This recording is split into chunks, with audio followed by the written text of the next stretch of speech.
Hey everyone, I hope you're doing great. One thing that I did a live with Sober Dave. You might follow him on Instagram. He's got loads of followers on there. He's got a real big sobriety community on Instagram, and he always says the term. I don't know if he coined the phrase, but I'm not sure. But he always uses the term discovery, not recovery, and I really liked it. It's just been sort of sticking in my mind over the last few days how my journey and so many of the journeys that I've witnessed with people in the various communities I'm in is absolutely that. It's not about recovery. We're not healing from an injury. Recovery sounds like you've broken your leg, whereas this is all about discovery, finding out things about ourselves and learning something new and unraveling this whole new version of us that kind of comes out when we remove alcohol from the equation. So it just had stuck in my mind. I really love that phrase, discovery, not recovery. I was watching a video earlier today and it got me thinking. I don't know whether this is a bit of a controversial topic or not. And I started thinking, this video was about whether alcohol becomes more dangerous as you get older. And there's actually a lot of science to back it up, that when you get into your sort of 30s, 40s, 50s and 60s and beyond, that alcohol is more dangerous. And I started thinking, okay, well, why exactly is that? What lays underneath it? And are there any lessons in there that might help us realize that actually this substance, not only is it dangerous, addictive, all the rest of it, but the older I get, if I carry on with those same old habits, the risk actually increases. And from what I've discovered, not recovered, what I've discovered, it absolutely is. And I'll be interested. I'll share a few of the things that I found out, but whether you can think of any reasons why alcohol might be more dangerous the older you get. So I've just got some info on my other screen here. So there was a study from 2017, and it showed that over the previous, I think it was the previous 2 or 3 years, that high risk drinking, this is in the US, had gone up 65% among older adults, which is absolutely huge. And again, I started thinking, where's this all coming from? Problem drinking apparently is increased in almost all age levels, but 1 in 3 younger people, and you might have heard me talk about this before, are actually drinking moderately, or they're not drinking at all. And the kind of feeling I get, I mean, I don't talk to loads of youngsters, but the feeling I get when I do talk to them is that sobriety's kind of cool. And when like my son, he's got quite a few friends, and when I talk to them, none of them view not drinking from the perspective of, well, you must be a problem drinker or you must be an alcoholic or whatever. They just think it's fine. They don't bat an eyelid. They're really not that interested. And my son and his friends that I know, they're not interested in drinking. I think my son's tried alcohol a couple of times. So it's very, very interesting how it moves from that to a 65% increase at the other end. And there's a lot around older people maybe not wanting to talk about their problems. I mean, I found that the communities we've got and this amazing Facebook group, the members group, people feel really comfortable talking about it. There doesn't seem to be a sense of shame or embarrassment, which is so important. But there must be a lot of people who actually feel they can't bring this out into the open, and that maybe they're the only one struggling and suffering. And I think we've all been in that place where we feel like it's just me with this problem, or even if you know other people have got the problem, you think yours is worse than everybody else's. I totally did feel like that. And another thing that can come up is older people can mistake the effects of alcohol in relation to particularly their mental health. They can think that their mental health kind of deteriorating, their anxiety going up, depression getting worse, they kind of just blame the fact they're getting older, when actually it's the fact that you're drinking a couple of bottles of wine every day that's causing that, and you'd feel clear-headed and your anxiety and low moods would reduce significantly if you weren't drinking that. But they just attribute it to their age rather than realizing that it's booze that's causing the issue. In fact, I'm going to read a few of the comments before, because I asked you for your thoughts, so I don't want to go giving all the answers. Lois said alcohol's very inflammatory and causes arthritis. I always say that wrong. Trust me, I know this. I've had 4 joint replacement surgeries due to drinking. And Lisa, yeah, you've hit the nail on the head. Easier to break bones when you are a senior and full. And that's one of the big things. Where I was reading up on this morning, there's a lot around the fact that when you're in your 20s, if you're drinking and you topple over, because of course our balance becomes impaired and our sort of sensory perception, it all becomes affected. When you're older, you can go over and you can smash a kneecap, you can smash your hip. And I don't just mean people who are in their 80s or 90s, even when you're 40s or 30s, 50s, whatever, you can cause injuries that take a long time to recover, or actually they just plague you and you end up with pain that dogs you for years and years to come. So, you know, imagine that all off the back of just having a drink. Ellen said, for me, I think alcohol kept me from dealing from trauma for so many years. All of these feelings have sat with me for 20 plus years and they're just getting worse. And that's exactly what happened to me. You know, I was drinking to blot out those uncomfortable feelings. And I think when you get older, and I know, Ellen, you've got kids just like I have, and there's the other aspect of it. Like, you might have held on to trauma and episodes from the past, but there's also that stage where the kids grow up, the kids leave home, maybe we don't drink as much because we feel uncomfortable doing it around the kids. So you've got this sense of kind of loneliness, empty nest syndrome where the kids have moved out. And if you've got stuff going on from past trauma, there's kind of every reason to carry on drinking or ramp up the drinking because they're not around anymore. You don't need to hide it if that was a behavior that had been going on. So that's probably another reason that as people get older and things change, they end up drinking more. And of course, you've got things like loneliness can be a big factor.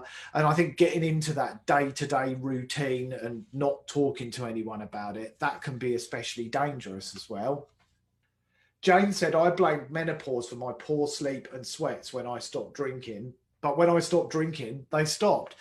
There we go. That's such a great example of thinking that something else is responsible when actually it's alcohol, and that newfound level of awareness that you can now see that it wasn't alcohol causing the sweats and causing lack of sleep. Sorry, it wasn't the menopause, it was alcohol causing those problems. It's so interesting. It really is.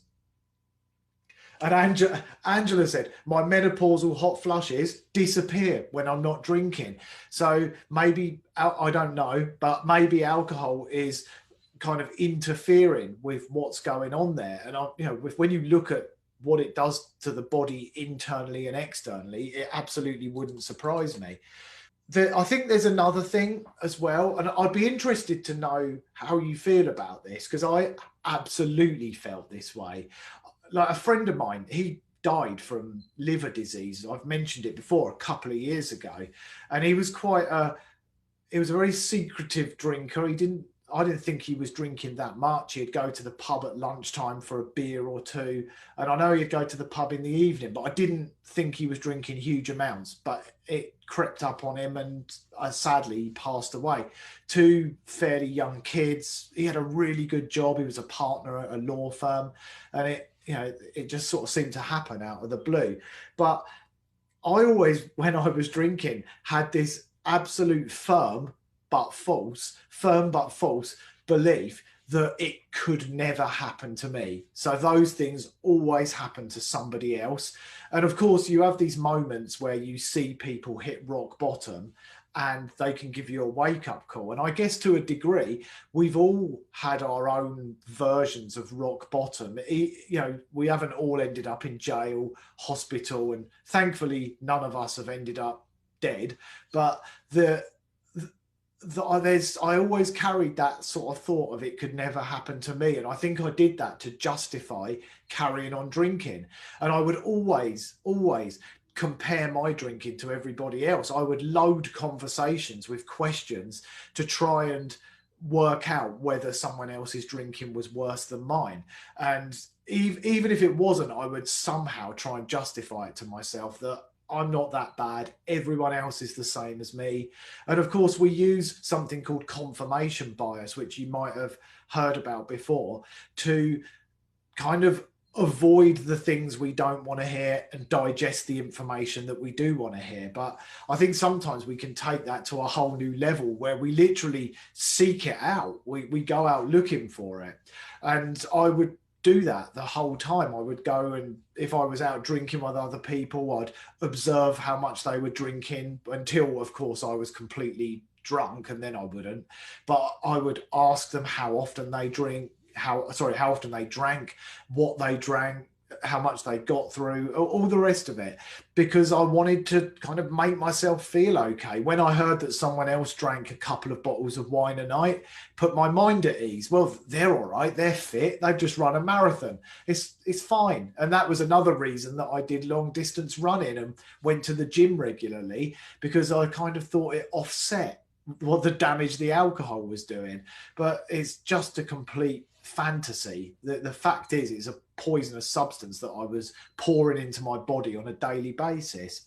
Another issue when you get older is that your body doesn't have as much hydration. And hydration is a huge factor in hangovers not being as bad and alcohol's overall effects on the body. So the body's not as hydrated, or it takes more hydrating, I suppose. If you're drinking lots of water, it won't be so bad. So that's another kind of factor, and the metabolism that we're combating against as we get older, and we're all getting older. Laura, hi Simon, can you please share thoughts for those of us on the fence? Oh, yes, I love to share thoughts for people who are on the fence.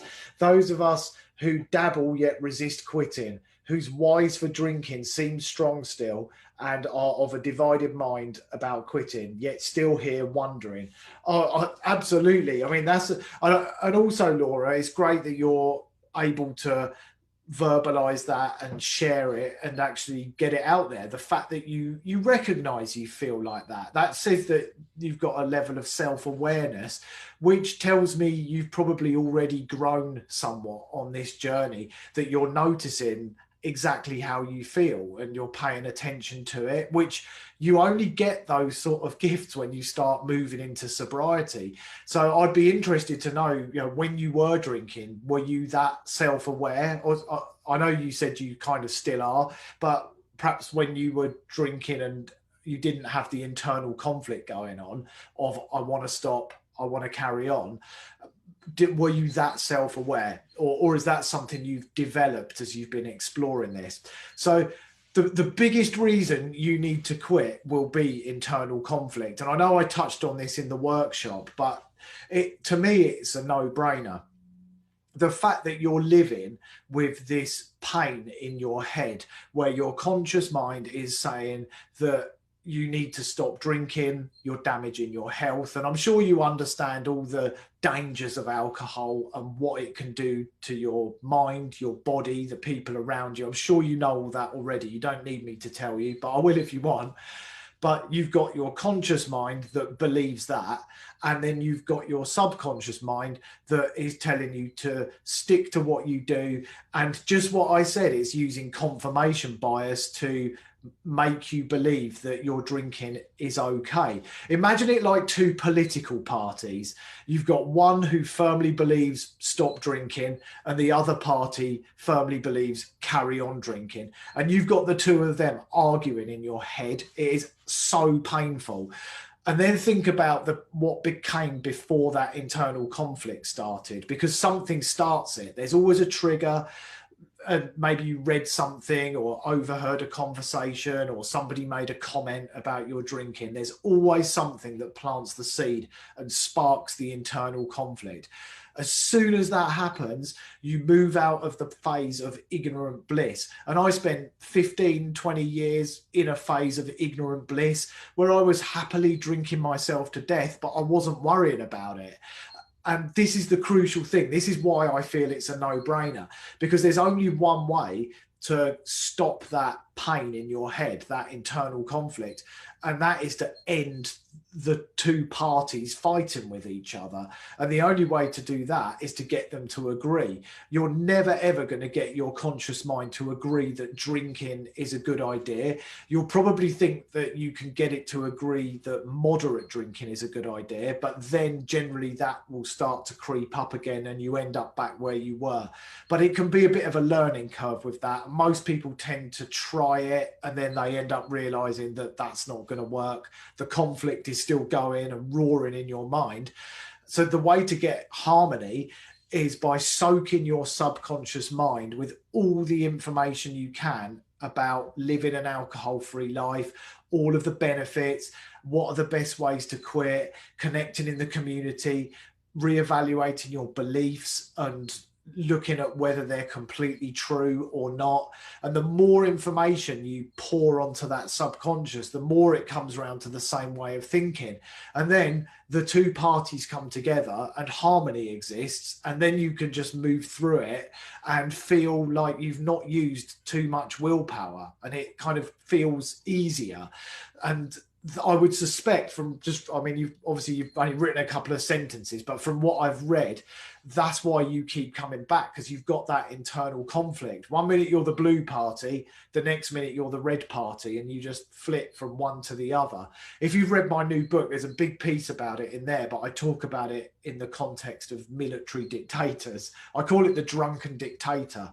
So that's probably a big reason. So what I would urge you to, or invite you to do, not urge you, I'd invite you to, I don't know if you're taking a break now, but I had this conversation with somebody last week. If you're taking a break during January, you might want to say to yourself, I'm going to take this break, and rather than grit my teeth and just use willpower across the month and look forward to the 1st of February so I can break down the door of the pub, which I'm sure you're not doing, but I'm just making a point. Instead of that, maybe say to yourself, I'm going to make a decision at the end of January, and my decision is either going to be, I'm going to drink and I'm going to be perfectly comfortable in my own skin and with my decision that I've made, and I'm going to stick with that, or I'm going to quit drinking and I'm going to work on becoming sober, and that's going to be my decision. And that way, but make that decision based on what you discover after a break from drinking, because that will give you the information you need. You know what alcohol does to your life, so you've got lots of information from the point of view of continuing to drink. You know what will happen there. And you also need some data around what life will be like without alcohol. You need to give yourself that opportunity to learn. Otherwise, you've only got one side of the argument, so to speak. And I also would say, like, life is full of problems. It's inevitable. Life's not all roses and pink flamingos. Well, it is in my room here. But so think of it this way as well. What problem do you want to have? You can have one of two problems. You can have the problem of the short-term discomfort that comes when you quit alcohol. Usually it lasts a couple of weeks and then life gets better. You feel happier. There can still be some bumps in the road, don't get me wrong, but you really start to feel a lot more positive, a lot more clear-headed after that period of time. So problem one is going through the short-term discomfort that comes with quitting alcohol. Problem two is saying, I'm staying stuck. I'm going to stay stuck in this place where I'm drinking every day and all the problems associated with that, which potentially could last a lifetime. So I think choosing your problem and making it conscious, and just owning your decision and saying, right, that's my decision. I've taken a break. I know what I get from that. And I know what life's like when I drink, so I've got the data from that, and I'm making a firm decision. And then be accountable.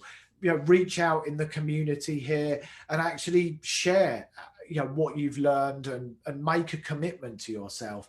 And another great thing to do is, if you decide you don't want to drink, really be clear on what you're never going to put alcohol in front of again. I used to put booze in front of my wife and my son all the time on a daily basis, to the point that it was affecting our relationships.